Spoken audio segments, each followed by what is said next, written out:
for Benjamin Knight Fuchs, live on a Sunday evening. Benjamin, how are you? Well, greetings, my friend Liam. Nice to see you, buddy. Nice to see you too, my man. How's it going? Doing awesome. Thank you. Happy Sunday to you. Happy Bastille Day. Happy Bastille Day. It's Viva Bastille la Day. France. Is that when they stormed the Bastille? They stormed the Bastille. Sort of like January 6th? Yeah. January 6th, I don't want to get all political here, but January 6th was style. our version of storming the Bastille. Yes, it was. Anyway, I read an interesting article this week. Okay. Autism's a thing.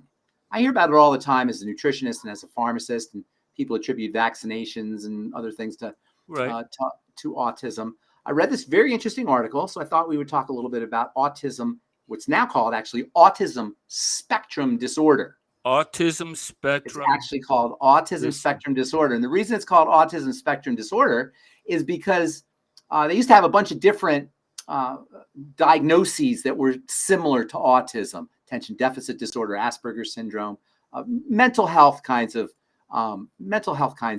disorders, and they separated them out from autism. Now they consider them all to be part of a spectrum of disorder or of diseases, mental health issues, and they call them autism spectrum disorder. So if you're going to be correct, politically correct, you got to call it ACD or ASD, ASC, autism spectrum disorder. Some people say autism spectrum condition, but either way, it's a spectrum. And you can be, as my friends sometimes will say, he's on the spectrum. You ever hear people say that? He's on the spectrum. Sure. That refers to the autistic spectrum. The key to understanding autism comes from the word aut, or the prefix aut.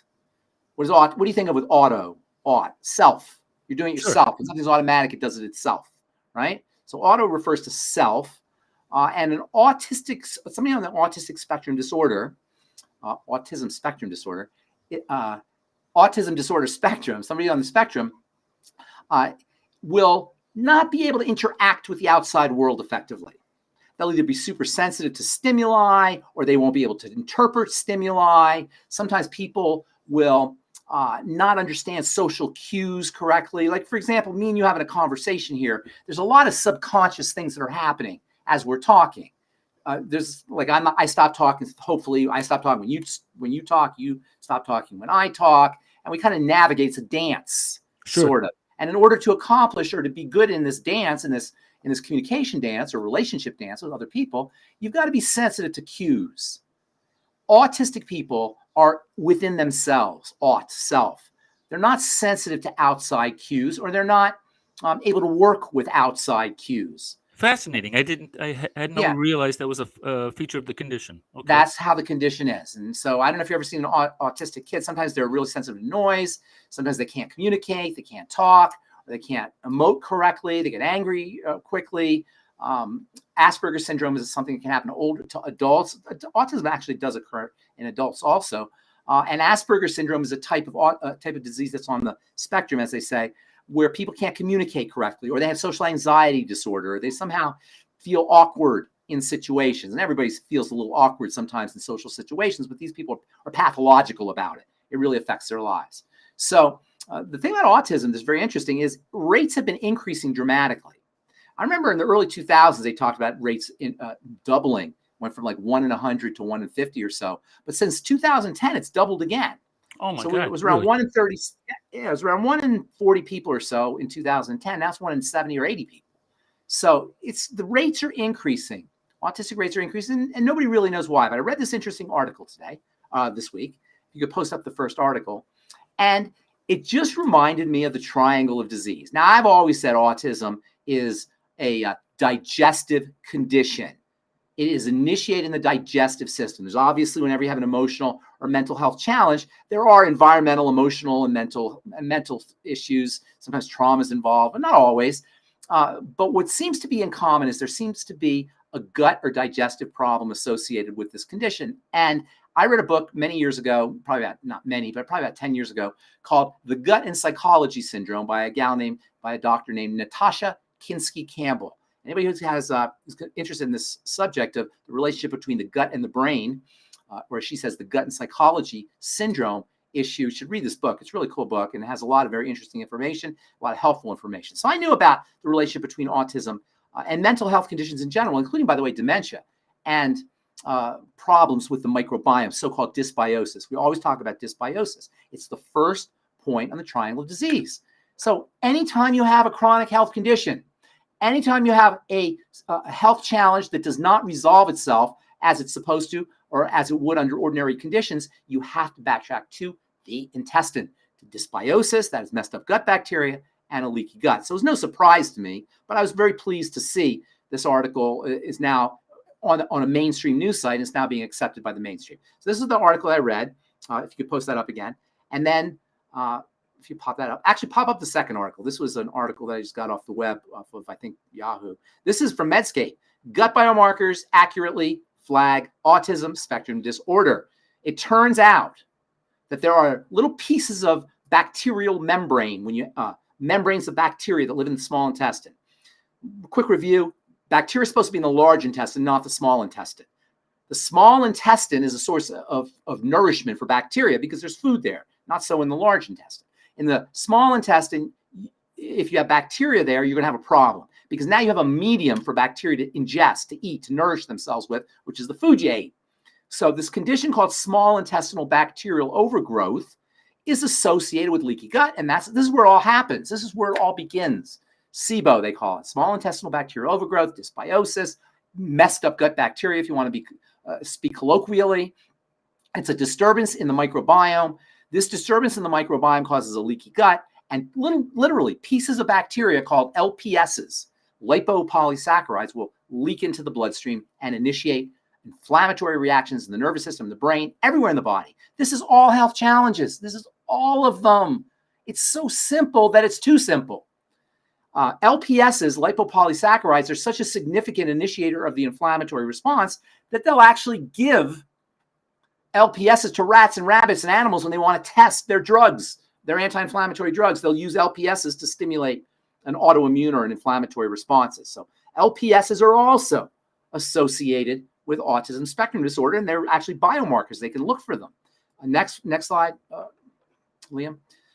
This is an article on the gut-brain connection. Research in mice identifies possible mechanism linking autism and intestinal inflammation. It's not a possible mechanism. It's the mechanism. It's the way it works, and it works that way with autoimmune diseases and arthritises and dementias and skin problems, the whole shooting gallery, the whole kit and caboodle.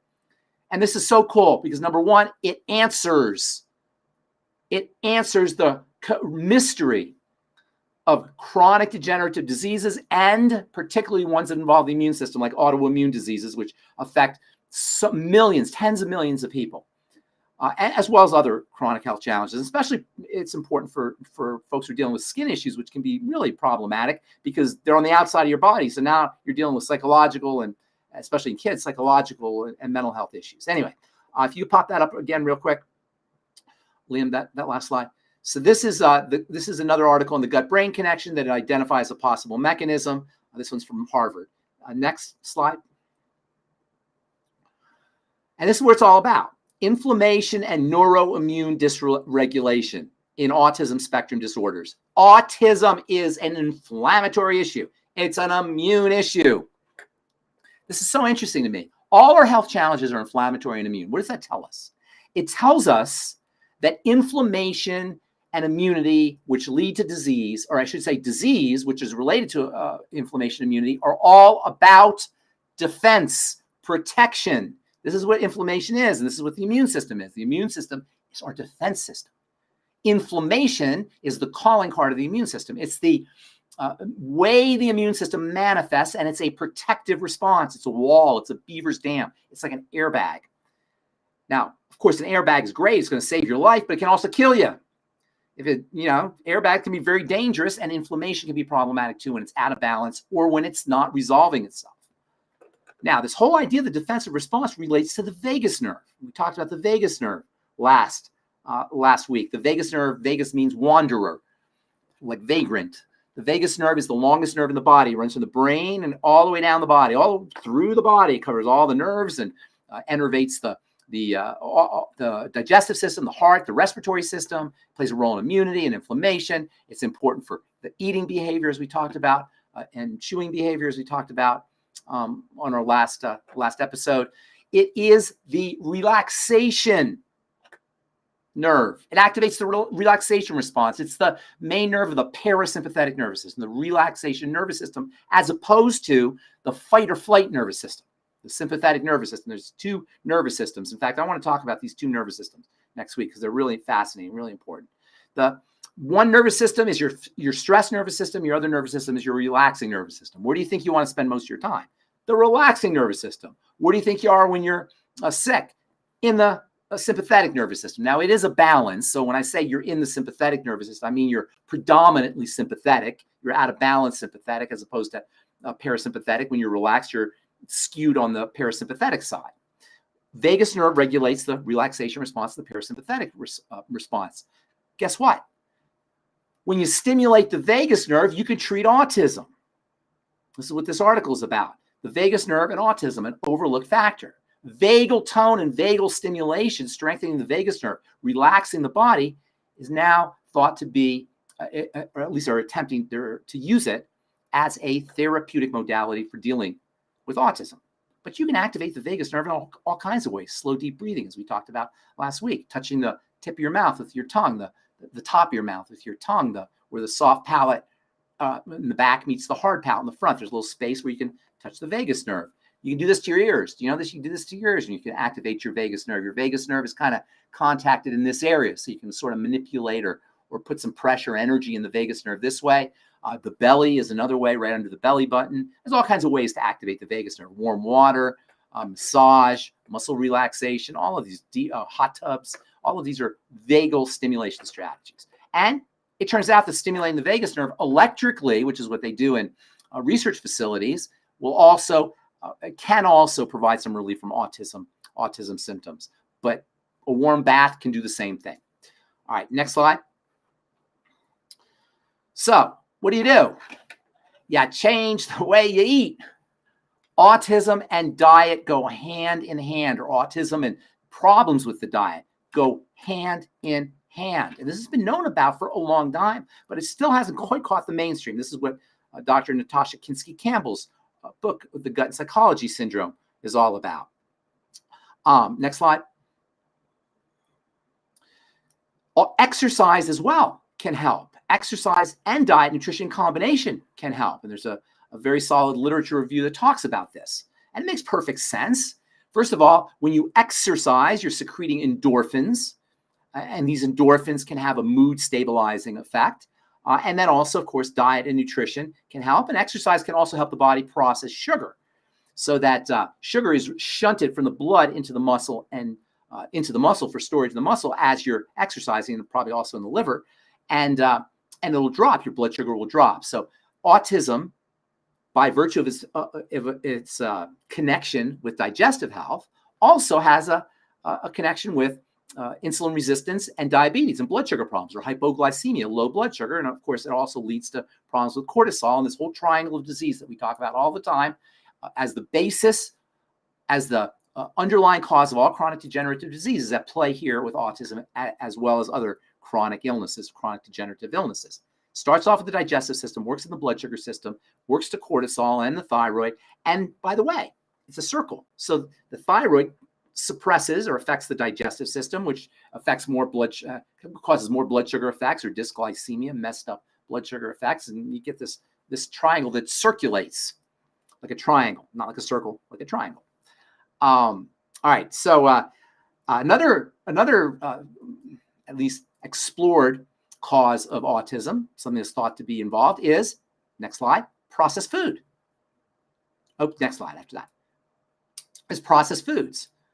Could eating processed foods while pregnant, this is the mom, we'll talk about the mom here in a minute, but processed foods, mom eating processed foods, mom eating McDonald's, mom eating Doritos, mom eating whatever, French fries, Twinkies, cereals, all of, 80% of the calories, maybe more. Now it's 90% probably the calories we eat come from ultra processed food. They say processed food, but it's really ultra processed food.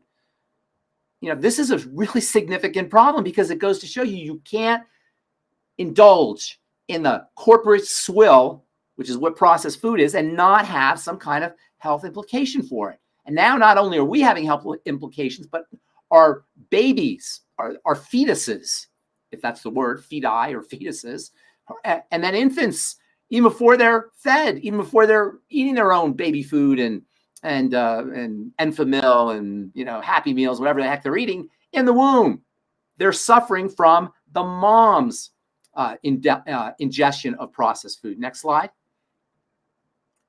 And there's also preservatives that can play a role in autism spectrum disorder. At least it's thought.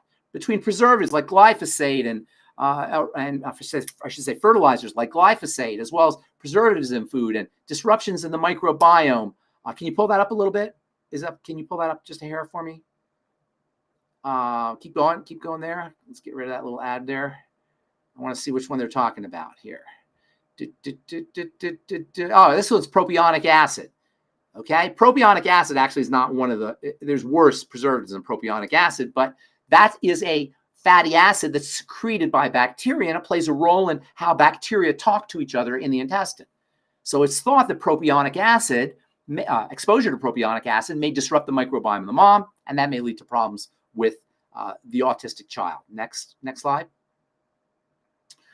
And children on the autism spectrum disorder may consume more ultra-processed foods. Ultra-processed foods are foods that are made from other processed foods. Processing is just cooking and chopping and macerating and mashing and boiling and all the things you do to foods. Ultra-processed is when the components of the processed food are themselves processed. And so ultra-processed foods are way worse than processed foods. That's why they call them ultra-processed foods. And they are accounting for more and more of the calories that we consume on a regular basis. And it's really unfortunate. And this is, again, related to mental health issues and emotional health issues and autism.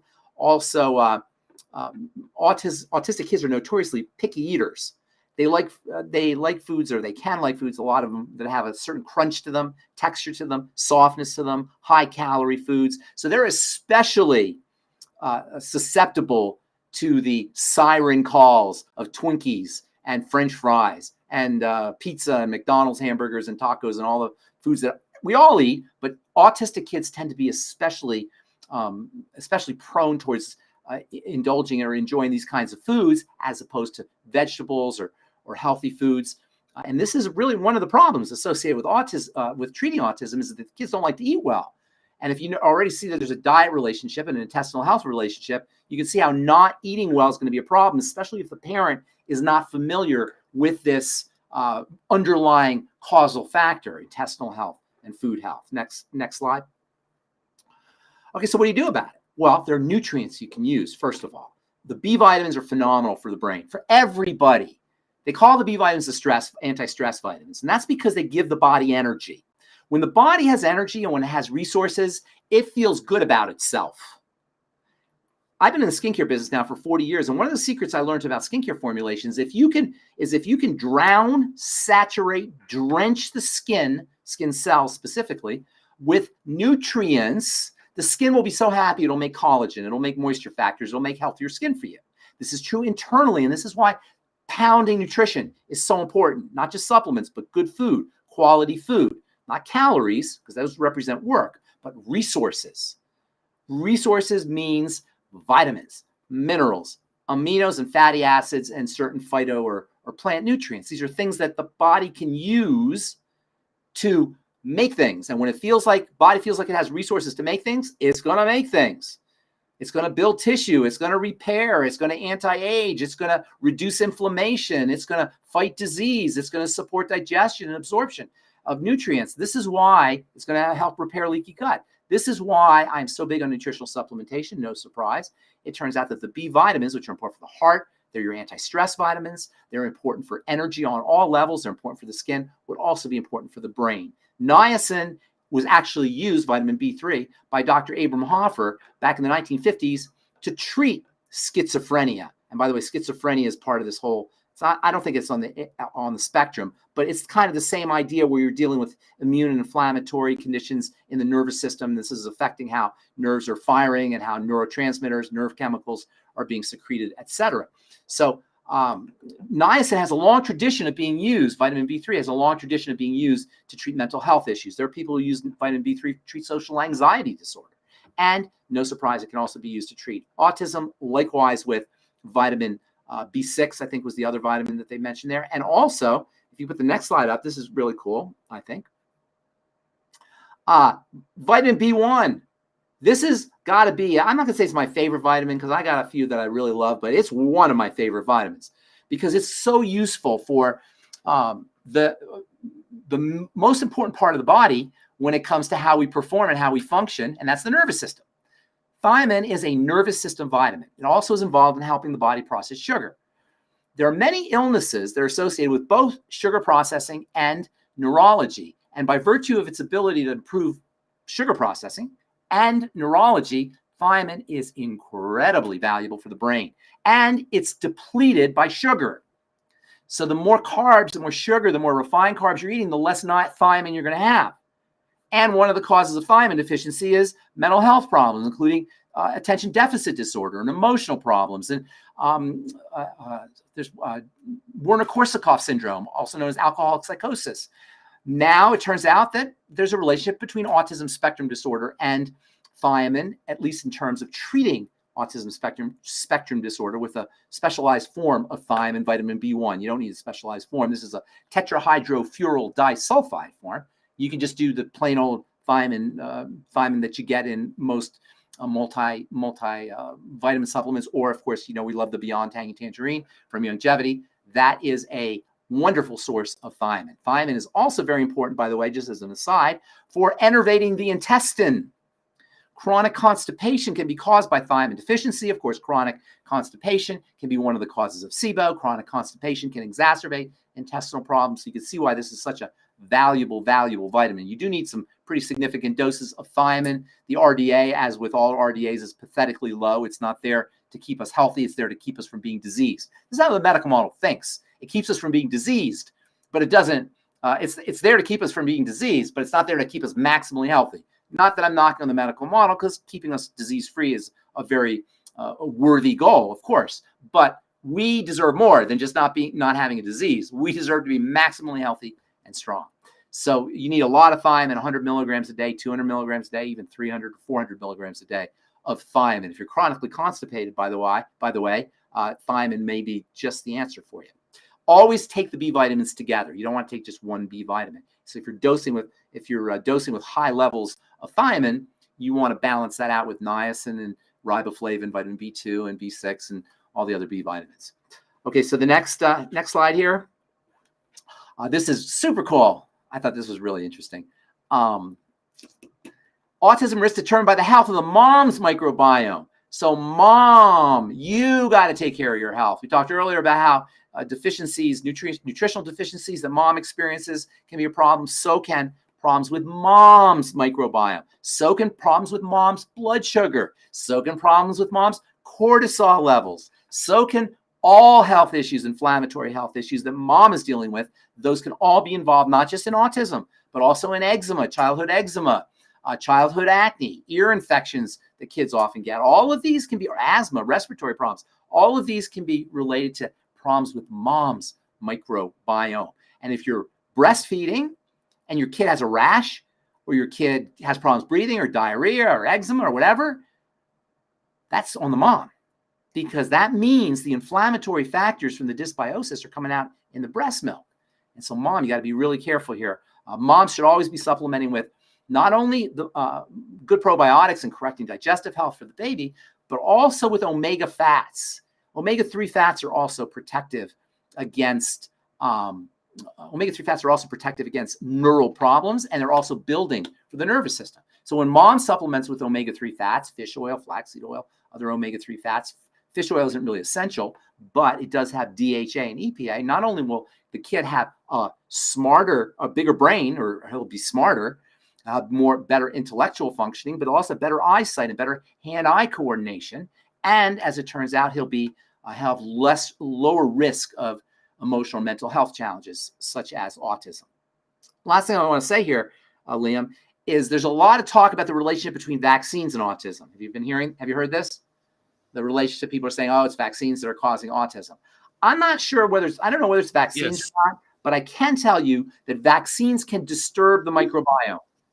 Vaccines can disturb the bacteria and bacteria that live in the intestine and overall intestinal health. So it may not be the exact vaccine that's doing it, although the vaccine may be inducing the problem via this mechanism of dysbiosis leading to inflammatory and immune reactions in the nervous system, and then not just brain problems, but also like autism, but also neural problems. Vaccines are associated with a lot of nerve issues, and vaccine toxicities include Guillain-Barré syndrome and neural problems with the myelin sheath on the nerves. All of these can be secondary. It's possible. I don't know any research that says this, but it seems like it would be possible, or likely even, because of the vaccine's effect on the bacteria, because of the vaccine causing dysbiosis, which in turn leads to the secretion of all of these immune activating and inflammatory molecules through the intestine, which end up causing the nerve problems. That's incredible information, because I have heard some doctors forcefully say that there's absolutely no connection between, immunology, vaccines, and autism. But the idea that maybe the way the vaccine affects, because it has all of these adjuvants and so on and so forth. Well, that doesn't help you either. You know what an adjuvant is? Adjuvant. If people knew what an adjuvant was, they wouldn't be happy. An adjuvant is something that makes something more poisonous. Because the poison isn't strong enough to activate the immune response. They got to put extra poison in there to get the immune response, to make sure the immune response. That's what an adjuvant is. It's an extra poison.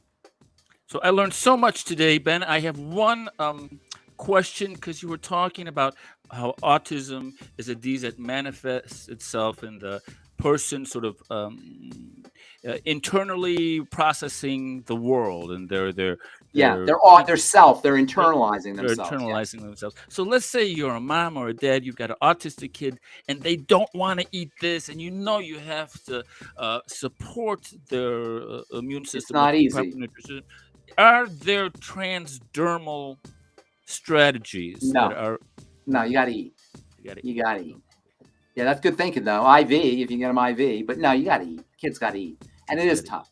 But I know a lot of autistic parents who are working very successfully with their autistic children, not only with the digestive system, but also with psychological strategies and a lot of love, a lot of TLC. Sure. So it can be, it can be done. It can be challenging, of course, but it can be done. And with this whole idea of nutritional deficiency, the relationship between nutritional deficiencies, the immune system, and the digestive system, and foods and diet and such, we have a potential tool, therapeutic modality that we can use that can really make life a lot easier for a lot of parents, as well as for a lot of kids, and for that matter, a lot of adults who are dealing with some of the adult versions of autism spectrum disorder, things like Asperger's syndrome or social anxiety disorder. Sure. So this gives us a place to work, and it shouldn't be come as a surprise to anybody who's been hearing me speak. I'm telling you now, Liam, everybody listening, you go back to the intestine every single time.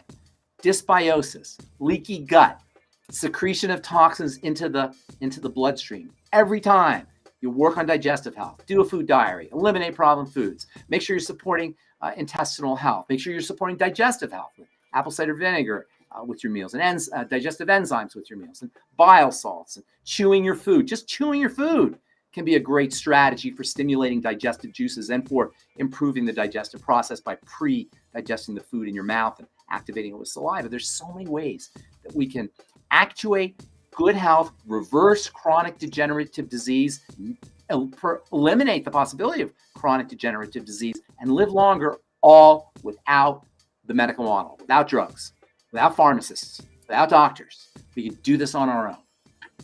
So would you say digestive health is on the top of the triangle? No, it's the first point. It's the first point. First point. The top of the triangle is the jumping off point.